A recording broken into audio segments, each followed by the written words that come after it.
Salut à tous, bienvenue pour cette troisième journée de l'Euro 2020. Aujourd'hui, 3 matchs au programme et je vais m'intéresser à 2 d'entre eux. Ce sera l'Angleterre contre la Croatie et les Pays-Bas contre l'Ukraine. Pour cet Euro, je vais vous donner des pronostics sur la plupart des matchs ici sur YouTube. Mais si vous souhaitez en recevoir davantage, sachez qu'en ce moment, je vous fais une offre spéciale sur le programme qui s'appelle Tipster Premium en vous donnant accès complètement gratuitement pendant toute la durée de l'Euro.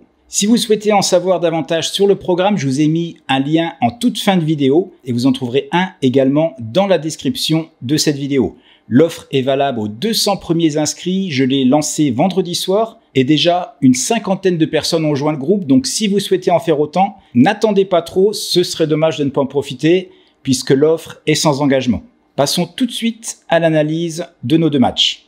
Je vais tout d'abord m'intéresser au match qui aura lieu en fin de soirée entre les Pays-Bas et l'Ukraine. Alors les 2 équipes, normalement, devraient passer cette phase de groupe, mais le résultat de ce match pourrait déjà déterminer qui va finir premier du groupe C. Concernant les Pays-Bas, eh bien, ils sont de retour pour les grandes compétitions après avoir manqué les 2 précédents, et ils ont bien l'intention de rattraper le temps perdu. Malgré une défaite 4-2 contre la Turquie de la Hollande, ils restent sur de bons résultats récemment, avec une victoire facile contre la Géorgie. Concernant l'Ukraine, ils ont créé la surprise en finissant premier de leur groupe de qualification pour l'Euro. Ils restent également sur de bonnes perfs en vue de la préparation de cet Euro, avec dernièrement une victoire 4-0 contre Chypre, une victoire contre l'Irlande du Nord, et puis on se souvient, en début d'année, le match nul réalisé contre l'équipe de France à l'extérieur. Et en fait, en 6 matchs, eh bien, l'Ukraine n'a toujours pas perdu en 2021.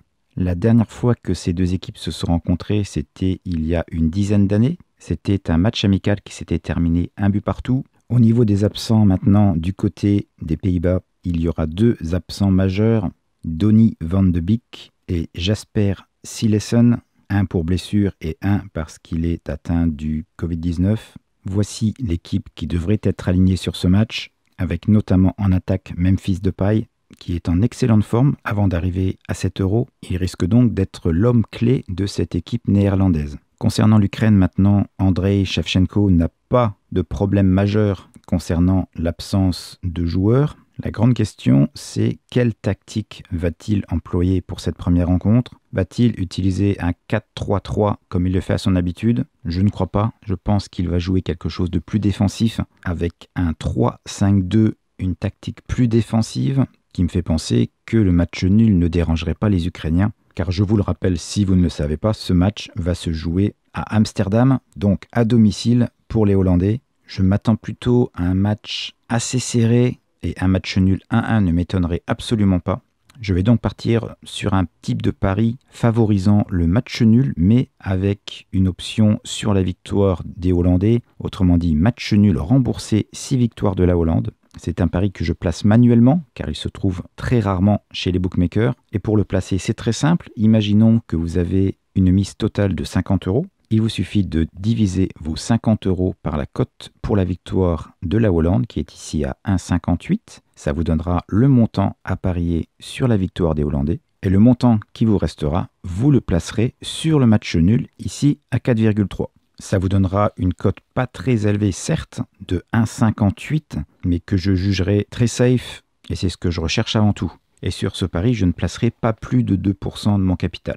Je passe tout de suite à la grosse affiche de cette journée, l'Angleterre contre la Croatie, un match qui aura lieu dans l'après-midi à 15 h. Il s'agit d'un match du groupe D, un groupe largement à la portée des Anglais, puisque les 2 autres équipes sont la République tchèque et l'Écosse.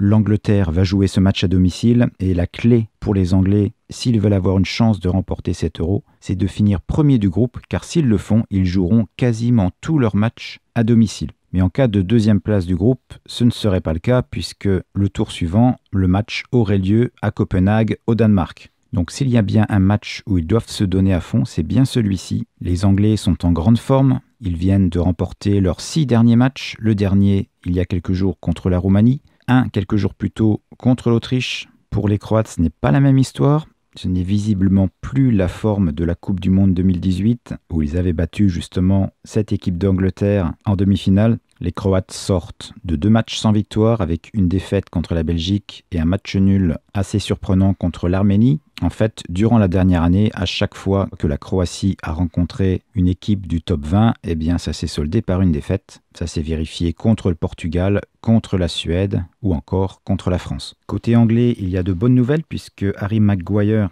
le défenseur, est de retour après avoir été incertain pour ce premier match. Il ne commencera peut-être pas le match, mais je le vois bien rentrer en deuxième mi-temps. Niveau attaque, du côté anglais toujours, il y a de quoi faire puisque Sancho, Sterling, Mount, Foden et même Grealish, le joueur d'Aston Villa, seront tous présents, sans oublier évidemment Harry Kane. Donc un très gros potentiel niveau attaque. Il y aura également un 11 de départ très costaud côté croate avec Mateo Kovacic, Luka Modric qui débuteront le match. Et en attaque, on devrait retrouver Rebic et bien sûr Perisic. Alors bien que Southgate, l'entraîneur de l'Angleterre, a encore quelques dilemmes à résoudre en milieu de terrain, je pense qu'avec tous les jeunes attaquants dont il dispose, il y a moyen de faire des dégâts contre cette équipe croate, surtout que les Croates n'arrivent pas dans cette compétition avec une confiance extrême, c'est le moins qu'on puisse dire, même si lorsqu'on aborde ce type de compétition, la Croatie fait souvent belle figure. Je vois tout de même une victoire de l'Angleterre,